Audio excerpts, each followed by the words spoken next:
بسم اللہ الرحمن الرحیم رب اشرح لی صدری ویسر لی امری واحلل عقدۃ من لسانی یفقہوا قولی۔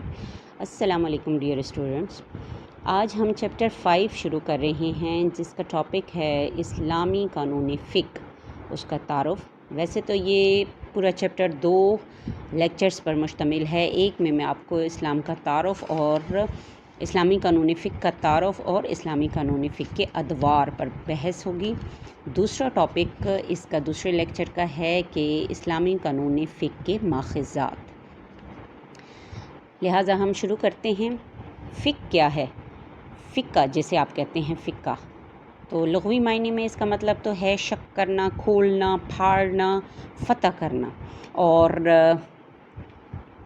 فقی یہ بھی ہے تعارف کے تحقیق کرنا یا پیچیدہ مسائل کو کھولنا۔ اسی طرح امام غزالی نے فقہ کے معنی و مفہوم کو بیان کرتے ہوئے اسے فہم، تدبر اور دین میں بصیرت کا نام دیا ہے۔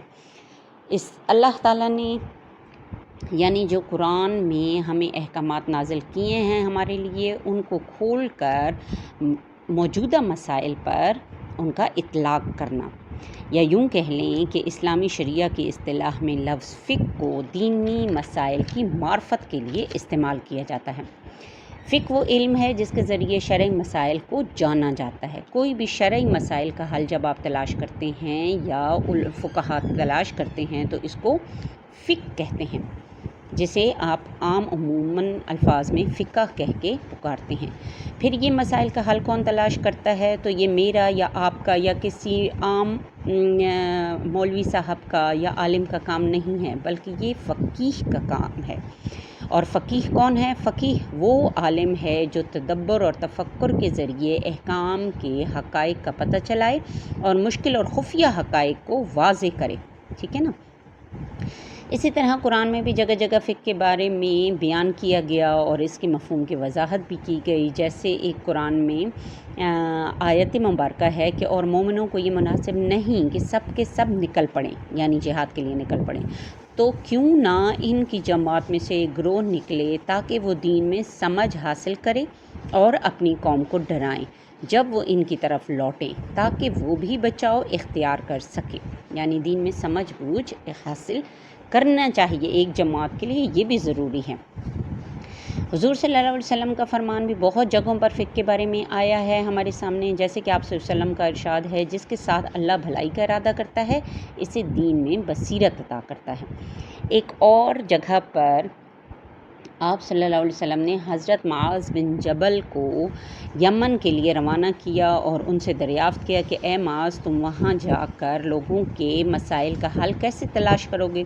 تو حضرت معاذ نے فرمایا کہ قرآن سے۔ آپ نے فرمایا اگر اس مسئلے کا حل قرآن میں موجود نہ ہو یا نہ ملے پھر؟ تو انہوں نے کہا کہ یا رسول اللہ، پھر میں آپ کے احادیث مبارکہ اور عمل سے اس کو تلاش کروں گا۔ آپ نے فرمایا اگر تمہیں احادیث میں بھی وہ مسئلے کا حل نہ ملے پھر؟ تو انہوں نے کہا کہ پھر میں اپنی سمجھ بوجھ اور غور و فکر سے اس مسئلے کو حل کروں گا۔ اس بات کو آپ نے بہت پسند فرمایا، آپ مسکرائے اور آپ نے فرمایا کہ الحمدللہ کہ محمد کے صحابہ اس قابل ہیں کہ وہ لوگوں کو رہنمائی مہیا کر سکتے ہیں۔ اسی طرح ایک اور واقعہ ہے جس میں حضرت عبداللہ بن عمر سے روایت ہے کہ حضور صلی اللہ علیہ وسلم نے بعض صحابہ کو یہود کی بستی بنو قریظہ میں بھیجا اور فرمایا کہ جب عصر کی نماز سب لوگ عصر کی نماز وہاں جا کر ادا کریں گے، لیکن راستے میں کچھ لوگوں نے اس خیال سے نماز عصر پڑھ لی کہ بنو قریظہ میں جاتے جاتے نماز قضا ہو جائے گی، جبکہ بعض دوسرے حضرات نے راستے میں نماز ادا نہیں کی۔ جب آپ صلی اللہ علیہ وسلم کو کے سامنے یہ واقعہ بیان کیا گیا تو آپ نے کسی سے بھی جواب طلبی نہ فرمائی، بلکہ اشارتاً دونوں کے عمل کو جائز قرار دیا۔ اس کی وجہ یہ تھی کہ نماز پڑھنے والوں نے حکم کی علت کو سمجھنے کی کوشش کی تھی کہ حضور صلی اللہ علیہ وسلم کی غرض یہ نہ تھی کہ نماز قضا ہو جائے، بلکہ مطلب یہ تھا کہ جلدی منزل مقصود پر پہنچا جائے۔ پس جن لوگوں نے حدیث کے ظاہری الفاظ پر عمل کیا وہ بھی درست ٹھہرائے گئے، جنہوں نے حکم کی روح کو سمجھا اس پر عمل کیا، ان کی بھی تصدیق کی گئی۔ آپ کو اس واقعے سے سمجھ آ گئی ہوگی فقہ اور حدیث فقہ کے بارے میں کہ حکم کا جو اندر ایک معنی ہوتا ہے، چھپا ہوا ہوتا ہے، اس کو سمجھنا فقہ کہا جاتا ہے، کیونکہ روز بروز ہماری زندگی میں نئے نئے مسائل پیش آ رہے ہیں اور ان کا حل ہم نے تلاش کرنا ہے۔ حضور صلی اللہ علیہ وسلم پر تو قرآن نازل ہوتا تھا اور اس وقت کے مسائل اس وقت وہ فوراً ہی صحابہ کے سامنے یا وحی کے ذریعے سے حل فرما دیتے تھے، لیکن وقت کے ساتھ ساتھ نئے دور میں دیکھیں کتنی چینجز آ گئی ہیں، کتنی تبدیلیاں آ گئی ہیں۔ اب ان کے لیے دین ہمیں کیا حکم دے رہا ہے، اس پر غور و فکر کرنے کی ضرورت ہے، اور ان مسائل کو حل کرنا ہی فقہ کہلاتا ہے۔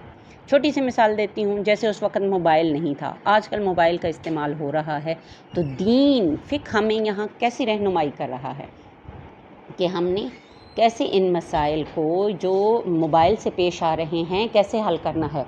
دودھ ان مسائل کو ہم نے فقہ کے ذریعے کیسے ان مسائل کا حل تلاش کرنا ہے۔ ایک اور مثال چھوٹی سی دیتی ہوں، جیسے پہلے کسی کا خون نکالنا یا جسم سے خون اگر نکل رہا ہے یا چیر پھاڑ کرنا گناہ تصور کیا جاتا تھا، ٹھیک ہے نا۔ اسلام اس کی ممانعت کرتا ہے کہ کسی کو ہم ضرب پہنچائیں یا اس کو کاٹیں یا اس کو زخم پہنچائیں، اسلام میں اس کی سختی سے ممانعت ہے۔ لیکن آج کل دیکھیں کتنے ایسی بیماریاں ہیں، کتنی ایسی چیزیں ہیں جن کے لیے آپریشن کرنے پڑتے ہیں ڈاکٹرز کو، کئی اعضاء کاٹ کے پھینک دینا پڑتے ہیں کیونکہ وہ ناسور بن جاتے ہیں۔ اگر وہ جز جو خراب ہو چکا ہے ہمارے اندر رہے گا تو پوری باڈی اس سے ڈیمیج ہو جائے گی۔ اب دیکھیں یہاں بھی چیر پھاڑ ہو رہی ہے، کاٹ کے وہ باہر اعضاء پھینکا جا رہا ہے، لیکن یہ چونکہ وقت کی ضرورت ہے اس لیے آج کل ہم اس نقطے پر پہنچتے ہیں اور فقہا ہمیں بتاتے ہیں کہ یہ بالکل جائز ہے اور اسلام اس کی اجازت دیتا ہے، کیونکہ شریعہ اسلامیہ کا اصل مطلب کیا ہے؟ لوگوں سے تکالیف کو دور کرنا اور انہیں زیادہ سے زیادہ آسانی مہیا کرنا، ٹھیک ہے نا۔ ہمارے شریعہ اسلامی کا مقصد ہی یہی ہے۔ یہ تھا فقہ کا تعارف۔ اب آ جاتے ہیں فقہ کے ادوار یا فقہ کی تاریخ کیا ہے۔ چونکہ دین اسلام تو مکمل ضابطہ حیات ہے اور یہ ہر دور میں پیش آنے والے مسائل کا حل نہ صرف طلاق کی طرف نشاندہی کرتا ہے بلکہ انسانی ضروریات کے مطابق ان کا مناسب حل بھی ہمیں بتاتا ہے۔ اگر یہ دین صرف نبی صلی اللہ علیہ وسلم کے دور تک ہی محدود رہتا یا قرآنی احکامات دیکھیں اس تک ہی محدود رہتے تو پھر ہم کیسے، یا قرآن میں جب لکھا ہوا ہے کہ یہ دین قیامت تک کے لیے ہے تو پھر قیامت تک کے آنے والے مسائل کے لیے بھی اس میں نشاندہی موجود ہے نا۔ اسی کو ہی فقیہ تلاش کرتے ہیں اور آج کل کے مسائل پر ان احکامات کو امپلیمنٹ کرتے ہیں۔ اب آپ کو یقیناً میرے خیال میں فقہ کی سمجھ آ گئی ہوگی۔ قرآن پاک کا طریقہ نزول دین اسلام کے مزاج کے واضح نمائندگی کرتا ہے۔ میں نے آپ کو پہلے بھی سمجھایا تھا کہ کیسے تدریج کے ساتھ اور ہماری عادات کو قرآن نے چینج کیا تدریج کے ساتھ، اور اسی طرح احکامات نازل کیے۔ ایک دم ہم پر سخت احکامات نازل نہیں ہوئے بلکہ طریقے سے آہستہ آہستہ کر کے ہمیں ان کی طرف لایا گیا۔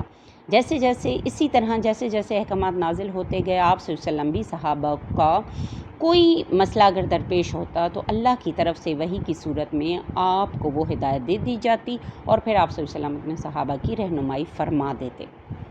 اسی طرح تاریخی اعتبار سے اسلامی قانون فقہ کو ہم 6 ادوار میں تقسیم کرتے ہیں۔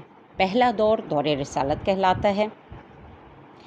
دور رسالت نبی صلی اللہ علیہ وسلم کا دور ہوگا اور دور رسالت میں ہی صحابہ کرام بھی چونکہ آپ صلی اللہ علیہ وسلم کے ساتھ تھے تو ان کا عمل بھی اسی دور میں شامل ہے۔ یہ پہلا دور ہے دور رسالت۔ اب اس میں تو قرآن آپ صلی اللہ علیہ وسلم پر نازل ہوتا رہا، جیسے آپ صلی اللہ علیہ وسلم پر احکام شریعہ نازل ہوتے رہے آپ خود انہیں صحابہ کرام صلی اللہ علیہ وسلم رضی اللہ تعالیٰ عنہ تک پہنچا دیتے۔ اس کے باوجود بھی اگر کوئی مسئلہ پہ صحابہ کرام کو سمجھ نہ آتا تو آپ صلی اللہ علیہ وسلم کی خدمت میں وہ اس مسئلے کا حل یا اس مسئلے کے لیے سوال کرتے تو آپ صلی اللہ علیہ وسلم اس کی وضاحت فرما دیتے۔ بہت ساری چیزیں ہیں جیسے نماز، روزہ، حج، زکوٰۃ، ان کی تفاسیر کے متعلق ظاہر ہاں قرآن میں تو صرف اشارے ملتے ہیں، میں نے پہلے بھی کئی لیکچرز میں اس چیز کو ڈسکس کیا ہے، تو ان چیزوں کو کھول کر آپ صلی اللہ علیہ وسلم نے ہی بیان فرمایا۔ اس طرح کئی ابہام کھل گئے صحابہ کے سامنے۔ پھر حضور صلی اللہ علیہ وسلم نے خود بھی اجتہاد فرمایا اور صحابہ کرام کو بھی اس اجتہاد کی طرف راغب کیا، اور جگہ جگہ صحابہ کرام سے مشورہ بھی آپ کرتے تھے۔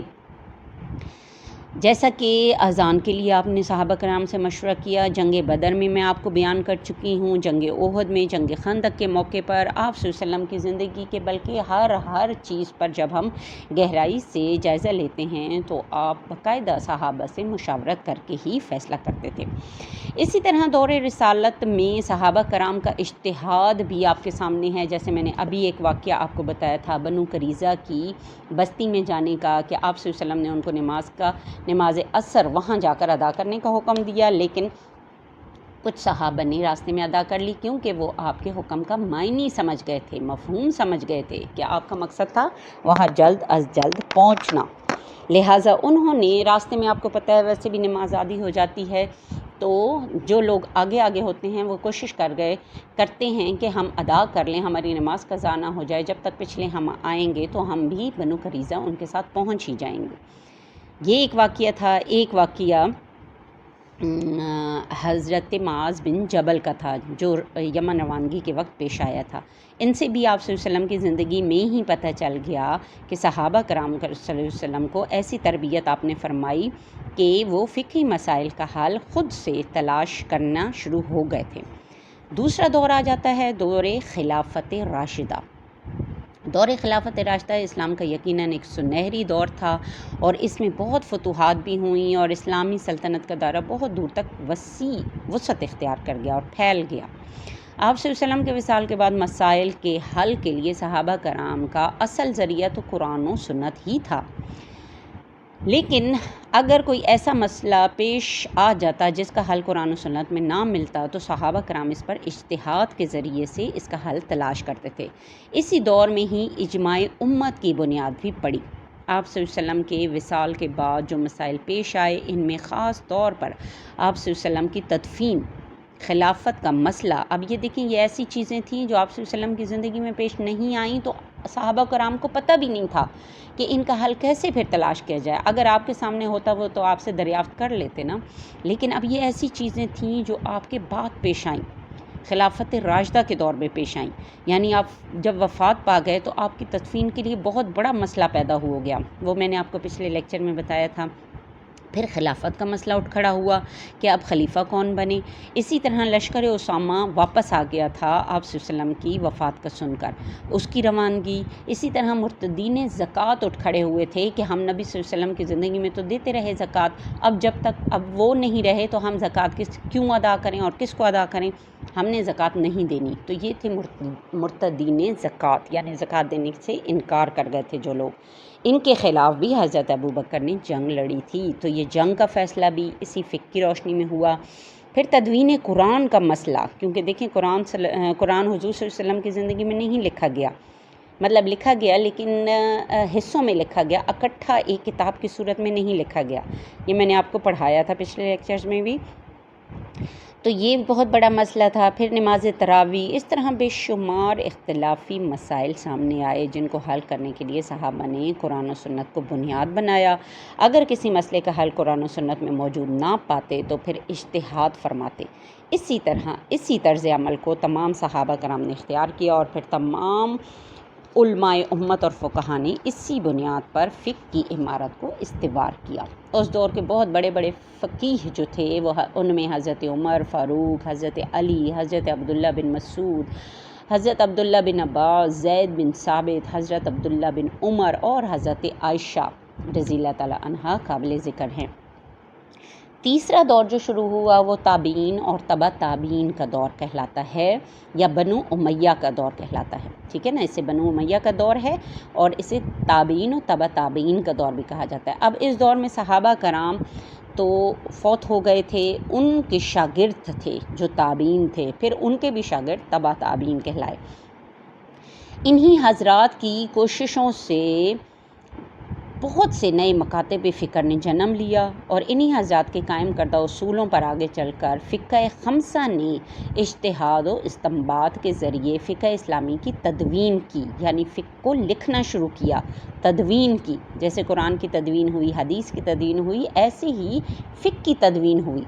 اب اس دور میں دیکھیں، بنو امیہ ہی کے دور میں باقاعدہ سرکاری طور پر حضرت عمر بن عبدالعزیز نے نہ صرف احادیث کی تدوین کی بلکہ مختلف مسائل کے حل کے لیے ایک ایسی مجلس کی بنیاد رکھی جس کے رکن فقہائے سبع تھے، یعنی 6 یہ فقہا تھے جو بہت نمایاں تھے۔ اسی دور میں حدیث فقہ کی پہلی کتاب موطا امام مالک تالیف کی گئی، یعنی لکھی گئی، ٹھیک ہے نا۔ تو حدیث کے ساتھ ساتھ فقہی مسائل کو بھی تحریر کیا جانے لگا۔ قرآن میں باقاعدہ فقہی مسائل کو الگ کر کے چھانٹ کے نکال کر الگ کتابوں میں بھی لکھا گیا تاکہ آئندہ کے لیے پیش آنے والے مسائل کا حل ان سے تلاش کیا جائے۔ یہ تھا تابعین اور تبع تابعین کا دور، اور اگلا دور ہے، چوتھا دور جو کہلاتا ہے وہ عباسی دور ہے۔ عباسی دور گولڈن پیریڈ آف فقہ کہلاتا ہے۔ کیوں؟ اس میں بے شمار ایسے مسائل پیدا ہو چکے تھے جن کا حل ائمہ فقہ نے تلاش کیا۔ 4 مشہور فقہی مذاہب اسی دور میں نمودار ہوئے اور اب تک قائم ہیں۔ اب بچے مجھے بتا سکتے ہیں وہ کون سے فقہی مذاہب ہیں؟ یعنی کہ فقہ حنفی، فقہ شافعی، فقہ مالکی اور فقہ حنبلی، ٹھیک ہے نا۔ یہ 4 فقہی مسالک اور ایک فقہ شیعہ فقہ جو ہوتا ہے جعفری فقہ کہلاتی ہے، ٹھیک ہے نا۔ یہ 5 فقہی مسالک آج تک قائم و دائم ہیں، یہ عباسی دور میں بنے تھے۔ ان کے علاوہ بعض ایسے مذاہب بھی اس دور میں ابھرے، مثلاً فقہ ثوری، فقہ اوزاعی، فقہ ابن جریر طبری، فقہ ابو داؤد ظاہری، جن کا اب تک نام و نشان نہیں رہا، یعنی اب نام و نشان نہیں ہے۔ علم فقہ کے لحاظ سے یہ سنہری دور ہے۔ اسی دور میں حدیث، تفسیر، فقہ اور اصول فقہ پر بہت سی کتابیں تالیف ہوئیں، لیکن سقوط بغداد جیسے واقعے نے اس علمی ترقی میں ایسا خلا پیدا کر دیا جس کی تلافی آج تک نہ ہو سکی۔ 5واں دور جو دور جمود کہلاتا ہے، 5واں دور جمود ہے۔ اب دور جمود کیا ہے؟ سقوط بغداد جیسا واقعہ اس میں رونما ہوا۔ سقوط بغداد ہے کیا؟ ہلاکو خان کی منگول فوج نے خلافت عباسیہ کے حکمران معتصم باللہ کو قتل کیا اور اس کے ساتھ ہی لاکھوں مسلمانوں کا قتل عام کیا۔ کتب خانوں کو نذر آتش کر دیا گیا اور یا تو دریائے برد کر دیا گیا، اور امت مسلمہ کا زوال یہاں سے شروع ہو گیا۔ یعنی بغداد جو تھا مسلمانوں کا بہت ہی علمی ترقی کے لحاظ سے پوری یونیورسٹی اور بہت بڑے اس وقت رتبے پر فائز تھا، علمی مرکز تھا، دور دراز سے لوگ یہاں آتے تھے اور بغداد میں بے شمار نایاب کتب تھیں جن سے مستفید ہوتے تھے۔ لیکن ہلاکو خان کی فوج جو منگول تھے، انہوں نے اس علاقے پر قبضہ کر لیا اور بہت زیادہ لاکھوں کی تعداد میں مسلمانوں کو بھی قتل کیا اور ان کی نایاب کتب کو نہ صرف جلا دیا، دریاؤں میں بہا دیا، مکمل طور پر سمجھیں کہ ختم کر دیا۔ اس کے باوجود اس کے بعد جمود کا دور شروع ہوا اور عباسی دور کا آخری حصہ علم و فن کے انحطاط اور فقہ کے لحاظ سے جمود کا دور کہلایا۔ اجتہاد کی بجائے تقلید کا دور شروع ہو گیا، یعنی جو پہلے سے چلا آ رہا تھا بس اسی پر عمل، کوئی نیا مسئلہ حل تلاش کرنے کی کوئی زحمت ہی نہیں کرتا تھا۔ علم اور تحقیق کے دروازے مسلمانوں نے تھک کر اپنے اوپر بند کر لیے تھے اور اسی دور میں پھر یورپ میں علمی بیداری کی فضا قائم ہو گئی اور مسلمانوں نے اپنے اوپر علم کے دروازے مکمل طور پر اس دور میں بند کر لیے، اسی لیے اس کو دور جمود کہتے ہیں۔ چھٹا دور جو کہ آخری دور ہے فقہ کا، وہ ہے دور بیداری۔ بنو عباس کے آخری دور میں علم فقہ پر جو جمود طاری ہوا تھا، ایک عرصے تک لوگوں پر تقلید کا عنصر غالب رہا۔ تحقیق کی بجائے فرقہ پرستی، ظواہر پرستی اور بے جا رسومات اور بدعات نے زور پکڑ لیا تھا۔ اس کے خلاف بیداری کی لہر شدید تر ہوتی گئی اور یوں 8ویں صدی ہجری میں امام ابن تیمیہ، ابن قیم جوزی اور 12ویں صدی کے محمد بن عبد الوہاب نجدی، سید جمال الدین افغانی اور ان کے شاگرد مفتی عبدہ اور پھر ان کے شاگرد علامہ رشید اور رضا ربانی اسی سلسلے کی کڑی ہیں، جنہوں نے خوب محنت کی، جدوجہد کی اور علم کی بیداری کے اس دور کو شروع کیا، یعنی انہوں نے تحقیق کی اور نئے نئے مسائل کے حل کے لیے بھرپور انتھک کوششیں شروع کر دیں۔ اسی طرح ہندوستان اور پاکستان میں شاہ ولی اللہ اور ان کے خاندان کو بھی احیائے اسلام کے لیے کی جانے والی کوششوں میں نمایاں مقام حاصل ہے، یعنی دوبارہ سے اسلام کو انہوں نے بیدار کیا، اسلامی تعلیمات اور مسلمانوں کو بیدار کر کے اسلامی تعلیمات کو عام کرنے کی بھرپور کوشش کی۔ یہ تھے ڈیئر اسٹوڈنٹس ہمارے 6 ادوار فقہ کا پہلا لیکچر کمپلیٹ ہوا۔ آپ اس کو پڑھیں غور سے، کچھ سمجھ نہ آئے تو مجھ سے کویسچن کر سکتے ہیں۔